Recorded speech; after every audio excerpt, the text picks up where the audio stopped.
Hi friends, welcome to my channel. நம்ம சேனலில் இன்றைக்கி சூப்பரான ஒரு கொத்தவரங்காய் பொரியல் தாங்க எப்படி செய்கிறதுன்னு பார்க்க போகிறோம். வாங்க வீடியோக்குள்ளே போகலாம். இன்றைக்கி நான் கொத்தவரங்காவெல்லாம் எடுத்து கட் பண்ணி வச்சுருக்கேன். இது கட் பண்ணுறதுக்கு தாங்க கொஞ்சம் டைம் ஆகும்.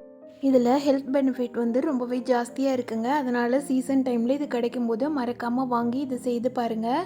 இதை முதல்ல கட் பண்ணுறதுக்கு முன்னாடி இந்த மாதிரி காம்பு பகுதியும் அடிப்பகுதியும் இருக்கும். இதெல்லாம் கட் பண்ணிவிட்டு ஒரு 10 பீஸ் மொத்தமாக சேர்த்து வச்சு ஒரு பஞ்சாக எடுத்து கட் பண்ணிங்கன்னா ரொம்ப ஈஸியாக கட் பண்ணிடலாம்.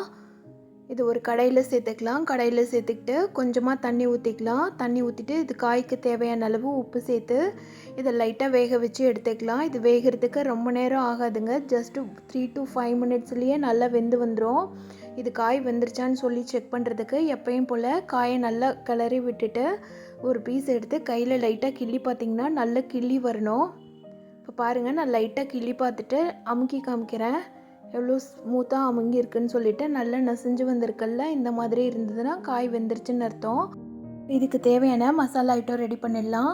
2 கைப்பிடி அளவு தேங்காய் கட் பண்ணி வச்சுருக்கேன். இது கூட காஞ்ச மிளகாய் 2 காஞ்ச மிளகாய் மட்டும் கிள்ளி போட்டுக்கலாம்.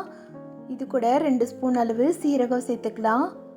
இதுக்கு கண்டிப்பாக சீரகம் சேர்க்கணுங்க.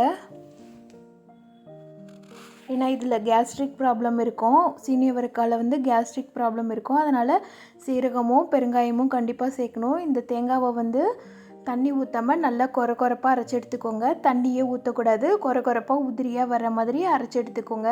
இப்போ ஒரு கடாயில் 2லேருந்து 3 ஸ்பூன் எண்ணெய் சேர்த்துக்கலாம். கடுகு உளுந்த பருப்பு போட்டு நல்லா பொரிய விட்டுடலாம்.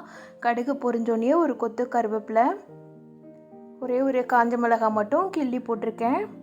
இது கூட 1 ஸ்பூன் அளவு உளுந்த பருப்பு சேர்த்துக்கலாம். முழு உளுந்த பருப்பு சேர்த்துக்கிட்டு அது கூட 1 ஸ்பூன் அளவு கடலைப்பருப்பு கலர் சேஞ்ச் ஆகிற அளவுக்கு வறுத்து எடுத்துக்கலாம்.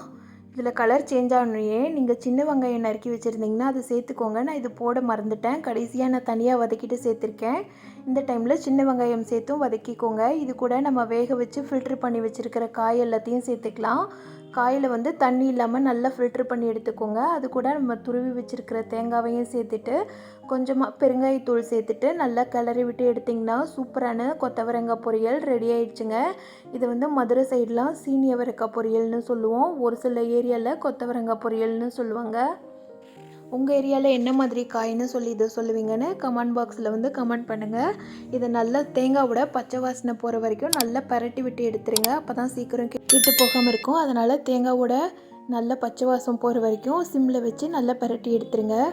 நான் சொன்ன மெத்தடில் இந்த சீனி அவரைக்காய் பொரியலை நீங்களும் உங்கள் வீட்டில் செய்து பாருங்கள். செய்து பார்த்துட்டு எப்படி இருந்துச்சுன்னு சொல்லிவிட்டு எனக்கு கமெண்ட் பண்ணுங்கள். இந்த வீடியோ பிடிச்சிருந்ததுன்னா இந்த வீடியோக்கு லைக் பண்ணி சேனலை சப்ஸ்கிரைப் பண்ணாத ஃப்ரெண்ட்ஸ் எல்லாம் சப்ஸ்கிரைப் பண்ணிக்கோங்க. Thank you friends.